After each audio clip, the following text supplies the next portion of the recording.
এই মনা, একটা কথা শুনে যা তো তাড়াতাড়ি। হ্যাঁ মা, বলো কি বলছো? বলছিলাম যে কি তুই কালকে কোথায় গেছিলিস? ও, কার বেশ জন্মদিন ছিল না, সোনালি। এখানে তো মেয়ে বন্ধু ছিল, ছেলে বন্ধুও ছিল মনে হয়। নিশ্চয়ই এখানে পার্টি করতে গেছিলিস। ছেলে বন্ধু স্নেহাও ছিল। হ্যাঁ মা, স্নেহা ছিল, কোনো ছেলে বন্ধু ছিল না, সব মেয়ে বন্ধু ছিল।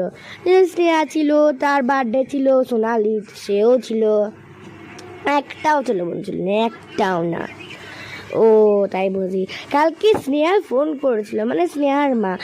স্নেহার মা বলছিল যে আমার মেয়ের খুব জ্বর, আরো পার্টিতে যেতে পারেনি। তোমার মেয়ে একটা ছেলের সঙ্গে তার বাইকে করে গেছিল, এটা আমাকে বললো।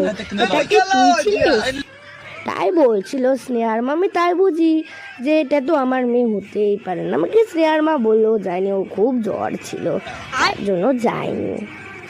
ও, স্নেহার জ্বর ছিল, তোমাকে ওর মা বললো? ও হ্যাঁ হ্যাঁ, ও যায়নি, ফোন করেছিল। হ্যাঁ, আমি